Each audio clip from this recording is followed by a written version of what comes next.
Hello everybody, thank you very much for joining me today for another Twilight Zone video in my Twilight Zone review series, where I rank every episode of the original Twilight Zone from my least favorite to my favorite. Today I'm going to be talking about number 58, The Big Tall Wish, written by Rod Serling and directed by Ron Winston. This is a season 1 episode, and as always there will be spoilers. So, I've always liked The Big Tall Wish as a Twilight Zone episode and thought maybe it was a bit underappreciated, and on the rewatch I still thought it was very good.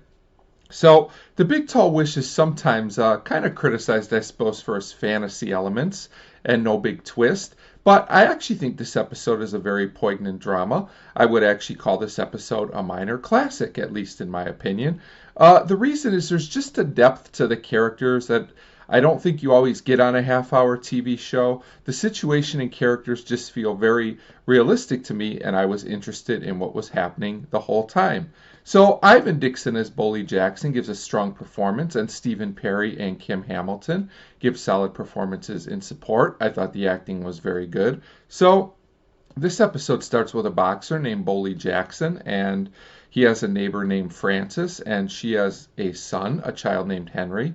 And you can tell that Bully and Henry are friends. So it seems like Bully hasn't been winning many fights. So Henry says he's going to make a wish for Bully to win.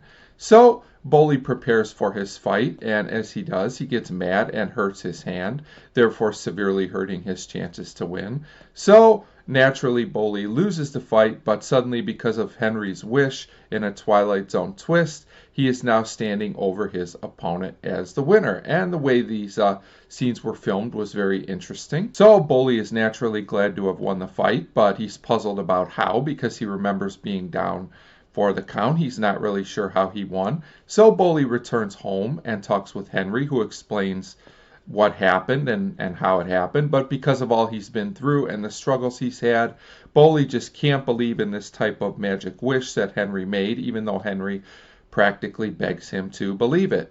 So, because it's the Twilight Zone and Bully didn't believe in this wish, he returns to the ring and is once again down for the count, and he loses. Now, I will say this twist really could have failed, but because the characters are so believable and the themes fit the episode so well, this twist totally works for me.